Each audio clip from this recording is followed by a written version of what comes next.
Hello and welcome to RotD, and this is the deep dive, spoiler-filled discussion of the 2016 South Korean movie Train to Busan.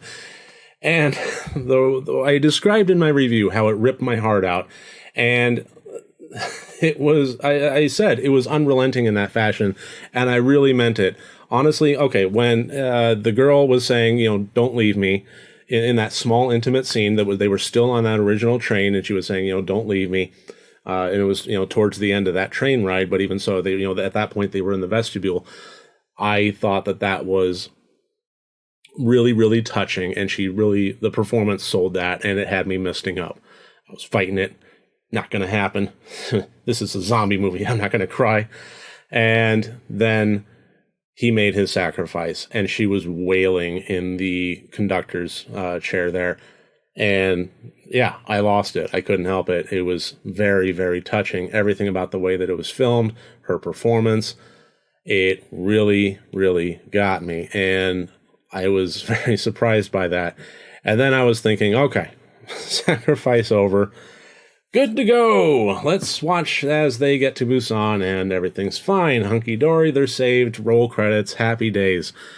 And I was really, when they started doing the whole thing about them being in the tunnel and the soldiers wondering whether or not to shoot, and then they get the kill order, I was really kind of wondering if they were going to go the way of The Mist, or if it was just going to kind of be an anticlimactic, the soldiers stand down on their own merits and they come out of the shadows and everything's fine.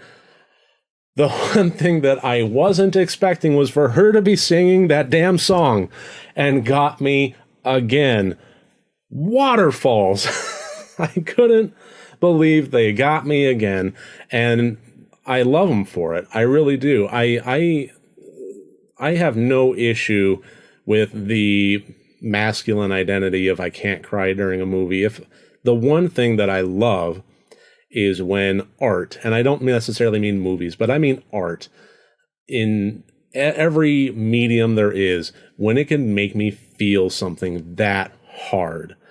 I love that, and I don't see the point in purposefully stifling that experience just to maintain some sort of level of aesthetic composure to it. If something makes me feel like crying, I'm going to cry, and I'm going to enjoy that moment. So this got me 2.5 times, if you count the misting up as a half. We'll just say that. Which probably shoots everything that I just said in the foot, but whatever. Moving on. The one thing that I do love about zombie movies is how they tend to take a fairly simplistic idea and then find every which way in the world to explore it.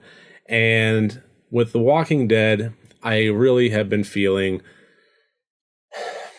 burnt out a little bit. There's just been a lot of elements that have been explored. Well, what if this happens with this type of setting? And, what if somebody's trapped in this with people all around, but then there's this one escape route, but oh, no, there's somebody there. There's just so many ways that you can strategically set up a setting around a character to make it interesting in the world of a zombie apocalypse that hasn't been done before. But this movie continually surprised me with how it managed to do exactly that.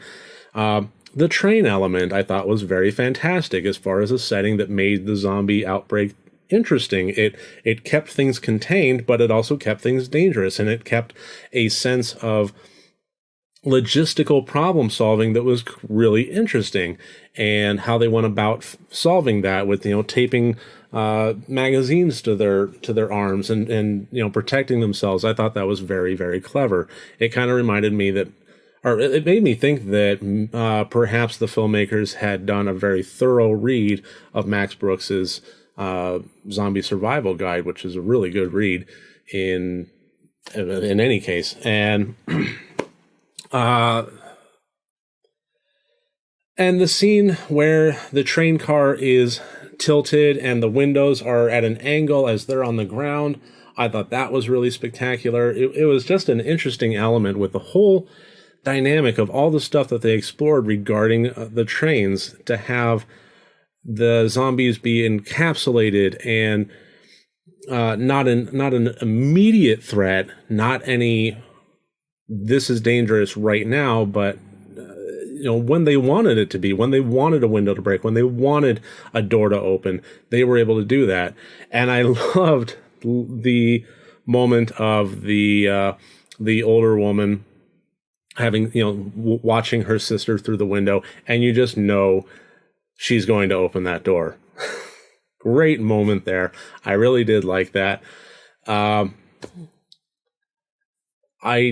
The antagonist, the COO of the railway line there, the fact that he kept waiting on getting his comeuppance, and you just knew that this movie would not have a satisfying ending if he did not get his comeuppance. He needed it. And it kept making you wait for it. I honestly thought when the door opened that would be it, but no, he's still in the bathroom, and then he just continues to elevate, to throw one person in front of the zombies after another until you finally think, just how much more evil can this man get in the name of self-preservation? How much more is he willing to sacrifice in the name of, in terms of strangers' lives? And the answer is, I think that he would literally throw every single person, man, woman, and child in the world in front of a horde of zombies if it meant that he was the last one on a mountaintop safe. And they really sold that well. The actor did a good job, and they really took that to that level. So I guess the only problem with that for me was it seemed like there was an element there of, I really wanted him to get it sooner, but at the same time, it made sense from the point of view of establishing that sacrifice from our main character. And that kind of needed to happen. I will, having watched it, as much as that broke my heart, I think it was necessary. And I thought it was necessary midway through. I honestly thought that, okay, at some point, the father is going to have to sacrifice himself. And I was honestly surprised that it took as long as it did.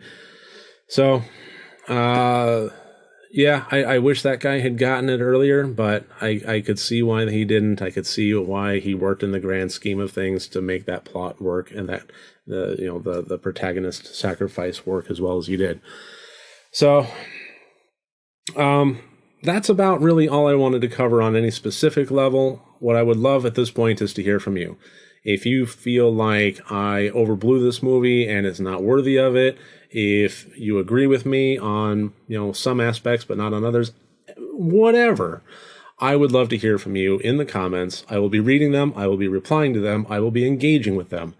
And I think that should about do it. If you like what you see here, please subscribe. I would love the support. And until next time, I will see you tomorrow.